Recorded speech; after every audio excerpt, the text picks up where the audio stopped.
The Washington Commanders aren't just building around Jayden Daniels anymore. They're loading up for something far more dangerous, and the rest of the NFL may be seconds away from realizing this team is no longer coming, it's arriving. I'm bullish on Washington right now, and it's interesting because full transparency, coming off of Jaden's rookie year and kind of that magical year of 24, I was a little bit more hesitant on 25 just because 24 was so magical and these comebacks and you had these fourth down conversions, and it kind of, at least I thought, like overshadow a little bit of like where this rebuild was. And some unfortunate stuff, injuries, all that stuff happens in 24. And then you go into 25, and now you're into 26 and the start of the 26 offseason. It's Washington's quietly had this unnoticed or untalked about, but really strong season. Like you looked at this football team and you said, okay, first of all, you have this new offensive coordinator hire in David Blau. That's probably a little bit of this unknown, but he comes from some really good football background, both as a player and then coaches that he's been and system that he's been around in the NFL. And then you look at some of the defensive pieces, obviously a new defensive coordinator as well, but some of the defensive pieces you had two edge rushers. Chason had such an outstanding year in New England. Always still just scratching the surface if you talk to defensive people and the way that they can get after the passer. I've been a Leo Chenal guy since calling his games at Wisconsin. Just a big time football player at linebacker. Nick Cross from Indy's a really good addition. Just a smart safety. I'm a Chig guy as well at tight end. I just think if you just put him with a good quarterback, you'll see the numbers and production go up. And so like you're watching this organization just, get younger, get more athletic, get more versatile pieces. And so I think it's been for some reason, quiet from the national perspective, but very strong offseason. There's been a lot of celebrating on what Adam Peters was able to accomplish, but you said it's been a little quiet, maybe even a little underrated. Is it fair to say that maybe you think the Commanders may have won free agency when it's all said and done? Yeah, I think when you look at teams, it's always like the free agency world in the NFL is almost extremes. It's the who spent the most money, and then we automatically, and there's been some recent evidence to say that is going to equate to wins. So you like who spent the most money? They've had the best offseason, or they won free agency, or this team that maybe they didn't spend anything because they're in that. They don't have it. They're in a win now mode. They've already paid all those players, and I think it's just the win free agency, yes, because there wasn't necessarily the massive contract that doled out that maybe everyone scratched their head at. And I don't want to minimize. Oweh got paid a lot of money, but again, a lot of people sit there and say Oweh's just scratching the surface. I think he fits kind of the scheme that they're going to evolve to, at least expectation wise, in Washington. So I think that there is this almost like second iteration in this Jayden Daniels era in a way, and it's so like, the free agency you just check off is like a lot of really good pieces, a lot of really smart pieces added, a lot of winners too, a lot of guys that won, like were around places that won football games. It seemed like there was an emphasis on that, right? Like bringing guys in, especially on the defensive side of the ball. You have a guy in Leo that you mentioned, 2 Super Bowls, 3 Super Bowl appearances. We have a bunch of different guys. Odafe, who was able to break records in the playoffs as far as sacks are concerned. So we got guys with that playoff potential. And I want to talk about this defense because we all know that the Commanders really struggled on defense last year. But now we have a new defensive coordinator in Durante Jones. Now we add all of these different pieces. I got to imagine you and the people that you talk to on a regular basis see the Commanders defense taking a big move up this year.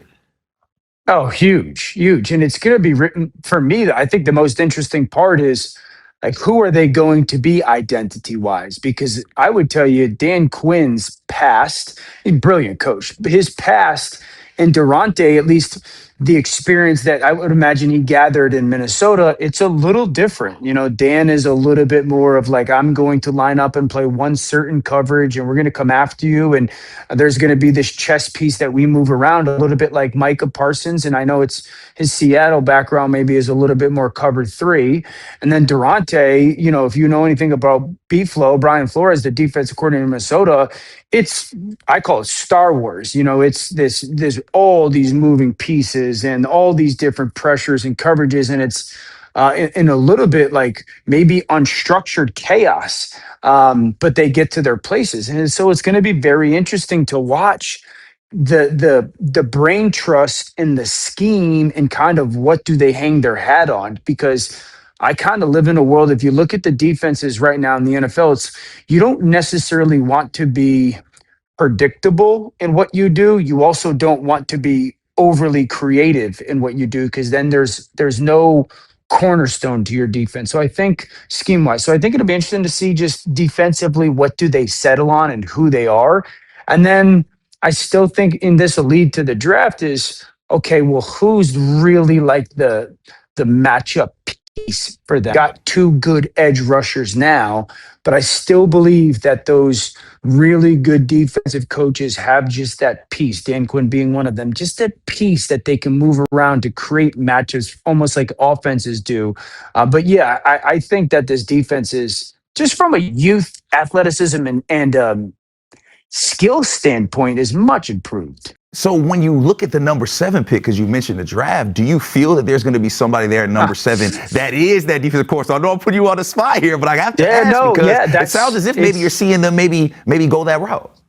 Yeah, I think the 7th pick is I think the whole NFC East is really interesting draft wise. But I think it's interesting because I could sit here and unequivocally tell you, like, yeah, if there's a player that a Caleb Downs or a Sonny Styles falls, both Ohio State guys, you sit there and say, it makes a lot of sense to have a piece like that. I'll go to Durante. A huge part of Minnesota's defensive success is having a safety, and I'll put up a Harrison Smith type of safety that was super smart, could be a great liar with coverages, understood everybody's job, and everyone says that about a Caleb Downs.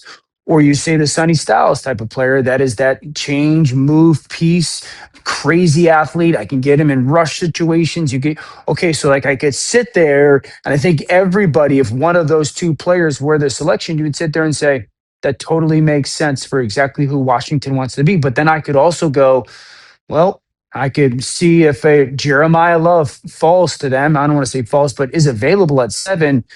Then you go, man, could you replicate the Jalen Hurts, Saquon Barkley running attack of 2024? Or if a Carnell Tate, the wide receiver from Ohio State, goes and says, because David Blau, I think of David Blau and I go, okay, David Blau was in Minnesota when they had a Justin Jefferson and a 2 wide receiver set. Maybe it's an Addison or a Thielen. And then he's in Detroit when they had Jamison Williams and Amon-Ra St. Brown. Okay, well, we know they have Terry McLaurin, so what happens if a Carnell Tate is there or a Jordan Tyson's there? Like, do they want that second wide receiver piece? That's why I think there's a lot of available options. And I mean, that's a great position to be in, right? And I think that the way AP and DQ tackled free agency is why we can sit and speculate. I think a couple months ago, we were pretty locked in and saying, okay, we're probably going to get a defensive guy. But now, like you say, you mentioned a guy like Jeremiah Love. And I think when you hear a name like that and you hear a team in the Commanders who were just 2 years ago in the NFC Championship, just this close, right? You get a guy like Jeremiah Love and you say, man, he might be able to get us to that promised land. I look at Jayden Daniels and Jeremiah Love in the RPO in the red zone and you say, how do you guard that? When you look at a guy like Jeremiah Love, do you think he is one of those players that could take this offense to the next level? I think he takes any offense to the next level. I think he's 1,500 yards when he steps onto the field as a rookie in the NFL. This has been a parade of mine this offseason. We cannot just box him into running back. Yes, he's going to play that position, but he is so versatile and athletic in the things that you can do. There are people who are widely respected that would sit there and tell you, if you had him just play wide receiver in the slot, he'd catch 60 plus passes just as a slot receiver in the NFL. And to context it, everyone knows that Jahmyr Gibbs is one of the great backs in the NFL, one of the great football players in the NFL, let alone young. He's 3 inches bigger than Jahmyr Gibbs. He's 15 pounds heavier, and he ran the same speed. Just for the context, I mean, he had his average touchdown at Notre Dame was 36 yards average. So you're talking about just a uniquely gifted player, and so I think he changes any offenses, and certainly, and that's why I'll continue to point to like David Blau. Where was he last as a player? Detroit. He was there when they took Jahmyr. So it's just like you've got a guy that has a little bit of just a vantage point of hearing coaches talk about this type of player and then watching how teams defensively handled this type of player. Yeah, and I just think if you attach him to an offense that has an improved offensive line, has this dynamic quarterback, has some good young pieces at tight end, and a wide receiver group that includes Terry McLaurin. Yeah, I love it. Man, listen, the fans weren't already banging their hands on the table saying, get us Jeremiah Love. Yeah. When you broke that down, man, they might be sold now. My final question for you, Dan, because I know you're a very, very busy guy. We talked about Jaden, and you mentioned his second year and all the things that went into that, right? Like, it was injuries. It was losing a loved one. It was going through personal things in life, and also just going through being a sophomore in the NFL, which I know is very, very tough. But now you look at year three, and year three is that year for those quarterbacks where you really feel like you know what you're getting. What are you expecting to see from Jayden Daniels in 2026?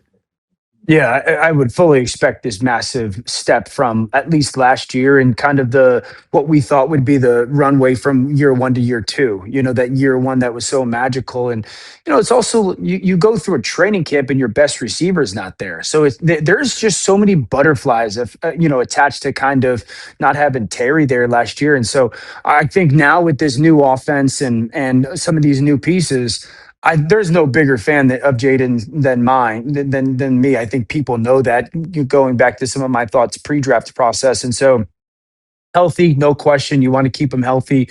I love if the offense is going to be kind of what I expect it to be. I thought one of Jaden's greatest strengths was throwing some of those intermediate routes and those big crossing progression routes. That should be a foundational piece of this offense. They should move him a lot. So the athleticism would be a part of it. How comfortable he gets getting under center will be a big deal. But yeah, I still think, honestly, that they need to add at least another offensive weapon talent, whether that's Love or a receiver, someone like that. But if they do that, yeah, I would fully expect us to see in 26 the version of quarterback that we saw in 24. Yo, mic check 1 to 2, -1, -2. Game over for this video, folks. Smash that like button, drop a comment, and subscribe to stay in the huddle for more. This is NFL Madness, bringing the heat and signing out.